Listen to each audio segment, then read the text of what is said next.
नमस्कार मित्रों, श्रीमद् भगवद गीता संपूर्ण पुरातन सनातनी वैदिक साहित्य का एक परिष्कृत सार रूप है। द्वापर के अंत में और कलयुग के प्रारंभ होने से पहले स्वयं भगवान श्री कृष्ण के श्रीमुख से निकली इस वाणी का सर्वाधिक भाषाओं में अनुवाद हुआ है और सर्वाधिक व्याख्याएं इस महाग्रंथ की गई हैं। स्वाध्याय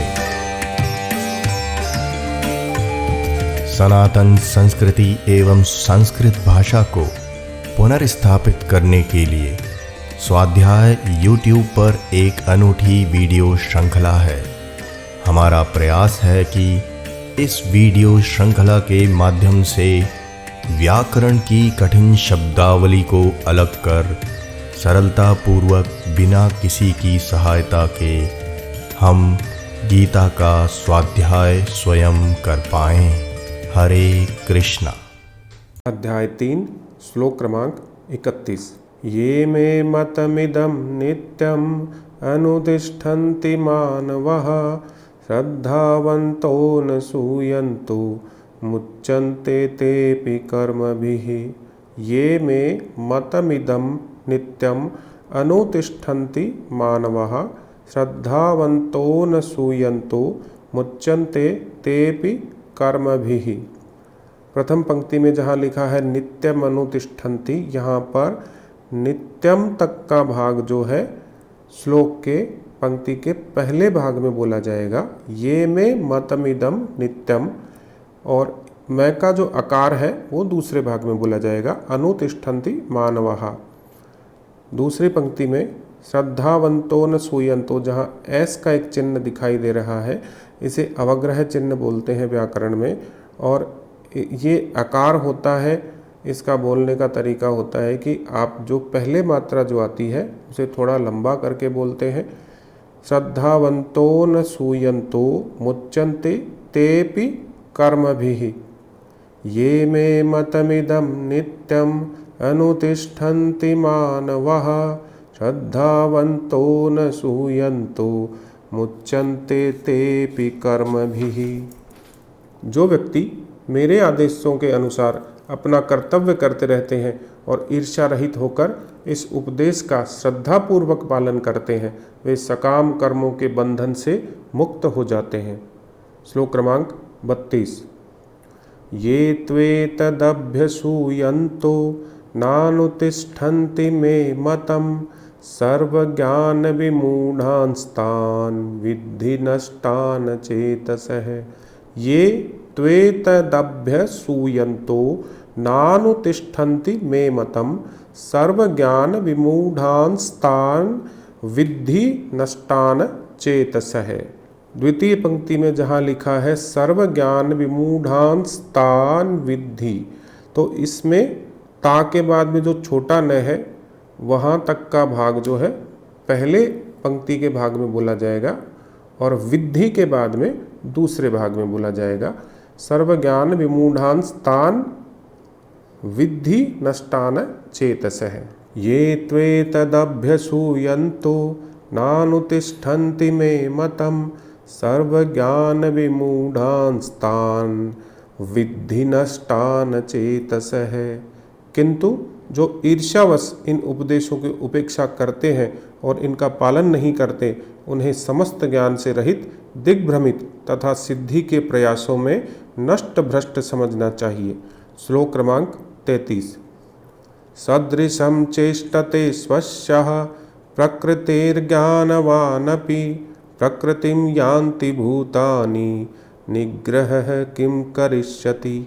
सदृशं चेष्टते स्वस्यः प्रकृतिर्ज्ञानवानपि प्रकृतिं यान्ति भूतानि निग्रहः किं करिष्यति। सदृशं चेष्टते स्वस्यः प्रकृतिर्ज्ञानवानपि प्रकृतिं यान्ति भूतानि निग्रहः किं करिष्यति। ज्ञानी पुरुष भी अपनी प्रकृति के अनुसार कार्य करता है, क्योंकि सभी प्राणी तीनों गुणों से प्राप्त अपनी प्रकृति का ही अनुसरण करते हैं। भला दमन से क्या हो सकता है। श्लोक क्रमांक 34। इंद्रियस्येन्द्रियस्यार्थे रागद्वेषौ व्यवस्थितौ तयोर्न वशमागच्छेत् तौ ह्यस्य परिपन्थिनौ। प्रथम पंक्ति में इंद्रियस्येन्द्रियस्यार्थे रागद्वेषौ व्यवस्थितौ, यहाँ पर ध्यान देने योग्य है कि राग द्वेषौ, सौ के ऊपर औ की मात्रा है, उसे स्पष्ट रूप से बोलना है। राग द्वेषौ व्यवस्थितौ तयोर्न वशमागच्छेत् तौ ह्यस्य परिपन्थिनौ। द्वितीय पंक्ति में जहाँ पर तयोर्न वशमागच्छेत् तौ लिखा है, वहाँ पर जो आधा तय पंक्ति के प्रथम भाग में बोला जाएगा। तयोर्न वशमागच्छेत् तौ ह्यस्य परिपन्थिनौ। इंद्रियस्येन्द्रियस्यार्थे रागद्वेषौ व्यवस्थितौ तयोर्न वशमागच्छेत् तौ ह्यस्य परिपन्थिनौ। प्रत्येक इंद्रिय तथा उसके विषय से संबंधित राग द्वेष को व्यवस्थित करने के नियम होते हैं। मनुष्य को ऐसे राग द्वेष के वशीभूत नहीं होना चाहिए, क्योंकि ये आत्म साक्षात्कार के मार्ग में अवरोधक है।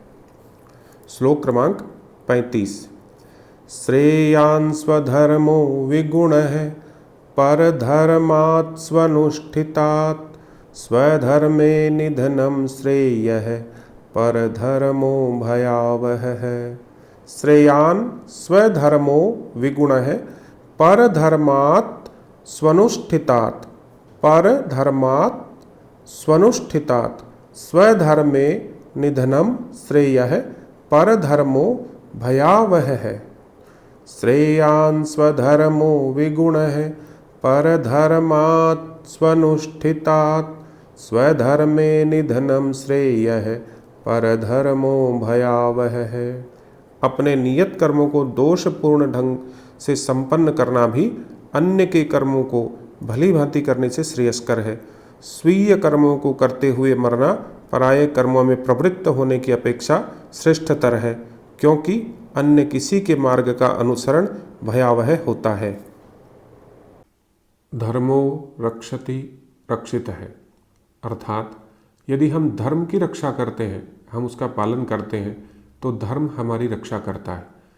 परंतु हम धर्म की रक्षा तब कर पाएंगे जब हम धर्म के बारे में जानेंगे, अपने पुरातन ग्रंथों को पढ़ेंगे। तो हमारा ये प्रयास आपके श्रीमद् भगवद गीता के पढ़ने में, उसके अध्ययन में, स्वाध्याय में आपकी अवश्य सहायता करेगा। और हमें लगता है कि हमारा ये प्रयास आपको अच्छा लगा होगा। आपके जो भी कमेंट्स हों नीचे कमेंट बॉक्स में लिख सकते हैं, और इस चैनल को सब्सक्राइब और लाइक करना ना भूलिए।